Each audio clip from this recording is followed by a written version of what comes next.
आपकी मोहब्बतों के हवाले।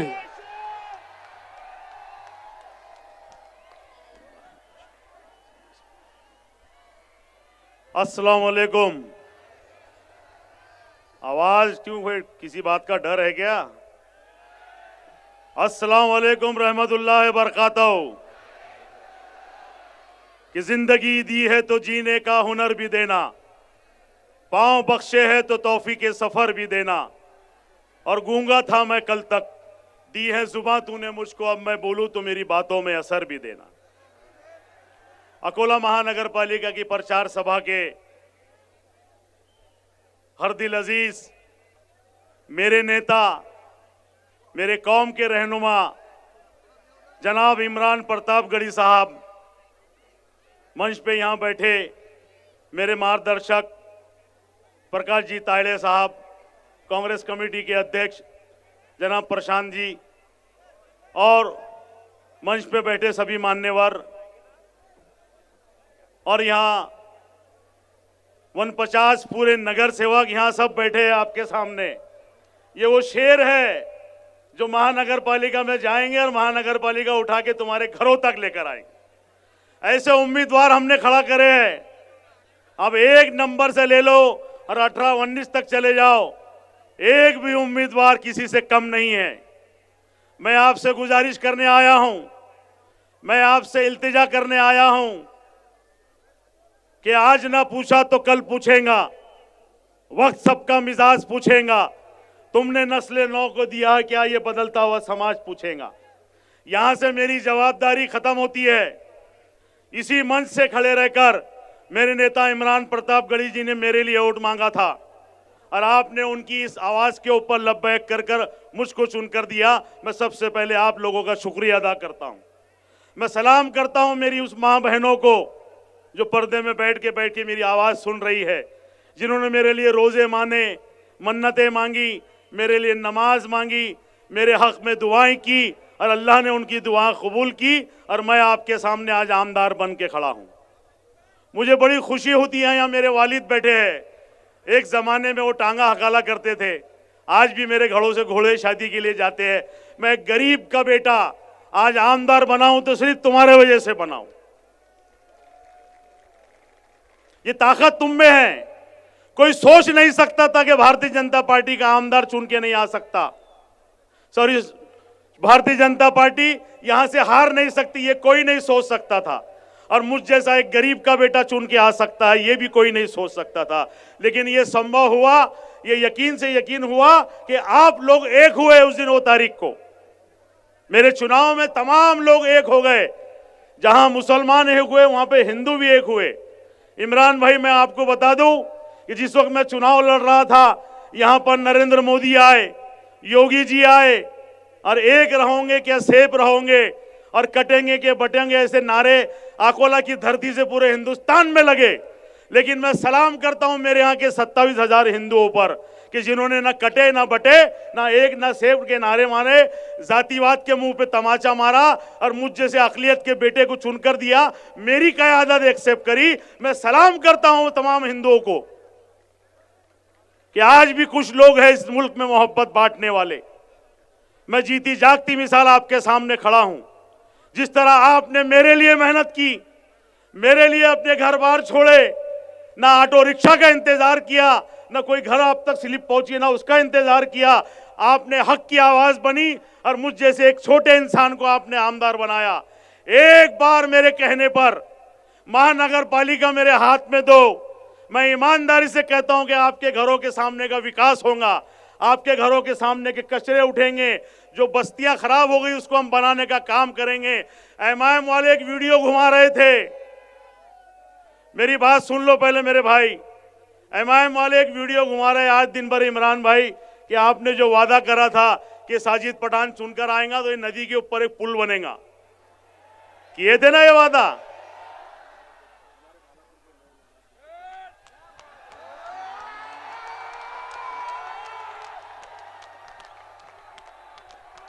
ये वो लेटर है जो 26,000 करोड़ मैंने मंजूर कराया हूं और टेक्निकल सैंक्शन भी कर लिया हूं।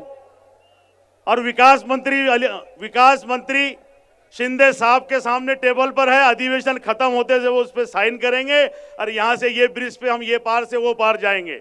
मैंने मेरा ये वादा भी पूरा कराऊं। मेरे नेता ने वादा किया था, साजिद को सुन के दो, नेताजी आपका वादा मैंने पूरा किया हूं और मैं आपसे एक और वादा लेता हूं नेताजी कि आपकी निधि से मुझे पैसे दीजिए, क्योंकि मैं विपक्ष में चुनकर आया हूं। सत्ताधारी मेरी बात नहीं सुनते, मुझे आपके फंड से पैसा चाहिए, मेरे शहर में विकास की बहुत जरूरत है। मैंने अभी एक रोड हाथ में लिया हूं रेलवे स्टेशन का।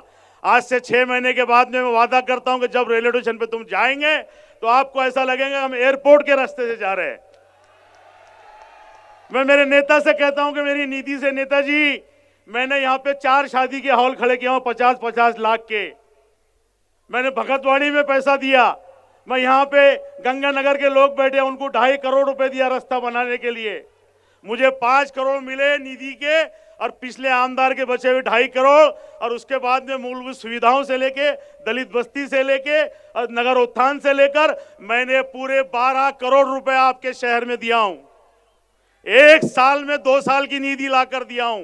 विपक्ष में हूं लेकिन मैं किसी के बाप से नहीं डरता हूं। मैं जानता हूं कि तुमने मुझे जो उम्मीद से चुनकर दिया वो उम्मीद पे मुझे उतरना है। मैं खुले हाथ पे चुनाव लड़ा, मैं पैसों के भरोसे नहीं आया। मैं गरीब कहां से पैसे लाता? तुमने मुझ पे भरोसा किया, मेरे नेता पे भरोसा किया, कांग्रेस पार्टी पे भरोसा किया। मैं आपकी उम्मीद पे खरा उतरूंगा और उसी तरह मेरे 49 नगर सेवक आपकी उम्मीद पे खरा उतरेंगे। एक बार आप सब एक होकर, सब पार्टियों को छोड़कर, सिर्फ जिस तरह मेरे लिए आपने पंजे का बटन दबाया था, आने वाली 16 तारीख को आपको पंजे का बटन दबाना है और ईमानदारी से चुनकर लाना है। उसके बाद में जवाबदारी मेरी, तुमको किसी भी नगर सेवक को यह बोलना नहीं होगा। आने वाली 15 तारीख को आपको वोट देना है। देंगे कि नहीं देंगे भाई? ये एमआईएम की बातों में मत आना। ये वही एमआईएम है जो यहां से खड़े रह के मुझको धौस दी जा रही थी कि अगले टाइम उम्मीदवार खड़ा करेंगे। अरे एक नहीं भाई, मैं तो भारतीय जनता पार्टी से नहीं डरा, तुमसे क्या डरूंगा? क्योंकि मैं तवक्कल वाला आदमी हूं। मैं मेरे अल्लाह पे भरोसा करता हूं। वो इज्जो मंतोशा, वो जिल्लो मंतोशा। इज्जत और जिल्लत देना अल्लाह के हाथ में है। मैं अल्लाह पे भरोसा करता हूं। मेरी 2 रकात नमाज ताज्जुब की तुम्हारे लिए काफी है। 2 रकात नमाज में तुम्हारे तख्ते पलट जाएंगे, ये आपको उम्मीद दिलाता हूं। और मैं आपसे वादा करता हूं कि आपने अगर मुझको सत्ता दी तो मैं जो टैक्स, आप जो गब्बर सिंह टैक्स जो झेल रहे हैं, मैं 40% के अंदर उसको लेकर आऊंगा इंशाअल्लाह। जो घंटा गाड़ी कचरे के लिए 50 रुपए महीना आपको देना पड़ता है, वो कचरे की गाड़ी का पैसा हम बंद कराएंगे। आपके बच्चों को अच्छी स्कूल देंगे। अभी 8 नंबर स्कूल की जाके देखो, पूरे विदर्भ की सबसे खूबसूरत स्कूल बन रही है महानगर पालिका की। मेरी स्कूल में जाकर देखो जहां से मेरे नगर सेवक चुनकर आए। 25 लाख रुपए का मैंने एक ऐसा कंप्यूटराइज पूरा रूम बनाया हूं कि बच्चे मेरे यहाँ पे स्कूलों में बस्ते लेकर नहीं आते। उनके डेस्क बेंच के ऊपर स्क्रीन लगे हैं, वो टच स्क्रीन से उनके पन्ने पलटते हैं, वो किताबें अपने घरों में रख के कंप्यूटराइज पूरा रूम बनाया हूं। मैं चाहता हूं कि अकोला महानगर पालिका की सभी स्कूलें ऐसी बने। ये कस्तूरबा गांधी, जहां पर कोई व्यवस्था नहीं है महानगर पालिका के दवाखाने की, आपने अगर मुझे सत्ता चुनकर दी तो मैं यहाँ 100 बेड का हॉस्पिटल बनाऊंगा और डिलीवरी का सबसे अच्छा इंतजाम होगा। मेरी माँ बहनों को लेडी हार्डिंग नहीं जाना पड़ेगा, यहीं डिलीवरी का अच्छा इंतजाम होगा। मैं अच्छा स्वास्थ्य दूंगा, अच्छी शिक्षण की व्यवस्था सुधारूंगा। यहाँ पे अच्छे गार्डन होंगे, अच्छे भ्रष्टाचार से मुक्त रोड होंगे।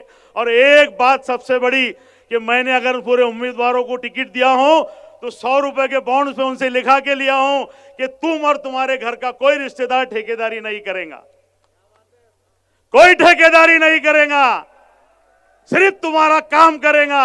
और जो ठेकेदारी करेगा, मैं पठान की औलाद हूं, मैं किसी के बाप से नहीं डरता हूं। अगर कोई नगर सेवक ठेकेदारी करेगा, उस टाइम कांग्रेस पार्टी से उसको हकालने का काम भी मैं करूंगा, ताकि वो तुम्हारे काम कर सके, ठेकेदारी नहीं कर सके। और मैं आपको बता देता हूं कि हमारे हालात खराब है। अगर महानगर पालिका हमारे हाथ में नहीं आई तो हम विकास से वंचित हो जाएंगे। मैं 15 साल नगर सेवक रहा, विरोधी पक्ष नेता रहा, भारतीय जनता पार्टी का नंगा नाच मैंने देखा हूं वहां पर, इसलिए इतने मजबूत उम्मीदवार दिया हूं। 17 number 18 number 11 number, 7 number, 1 number, 2 number, वहां सलाम पहलवान है 1 नंबर के अंदर। कैसा उम्मीदवार है तुम बोलो? यहाँ फिरोज पहलवान उम्मीदवार है, यहाँ रऊफ पहलवान उम्मीदवार है, यहाँ आजाद भाई उम्मीदवार है, यहाँ डॉक्टर जीशान है, यहाँ सोहेल इंजीनियर है, उसके बाद में इरफान है जिसने पूरे विकास की जवाबदारी पूरा आरा खड़ा बना के रखा है मेरे नगर सेवक ने। यहाँ मंटू खान की मिसेस है, मैं किसी के नाम भूल रहा हूँ उसके लिए माफी चाहता हूँ। मेरे पास में इतनी बड़ी फहरिस्त है कि आज तक इस शहर के इतिहास में इतने मजबूत उम्मीदवार कभी एक पार्टी से खड़े नहीं हुए। मैंने सबके हाथ पांव जोड़ा हूं, सब पहलवानों को एक साथ खड़ा करा हूं ताकि तुम एक साथ एक पार्टी में आओ। एमआईएम से लाया हूं, मैंने भारी बहुजन से लोग चुन चुन कर लाया हूं ताकि हम तुम्हारे लिए इंसाफ की लड़ाई लड़ सके, तुम्हारे लिए काम कर सके। लेकिन बीच में ये पतंग जो आ रही है, ये पतंग को काटने का काम आपको करना होगा। करेंगे कि नहीं करेंगे भाई?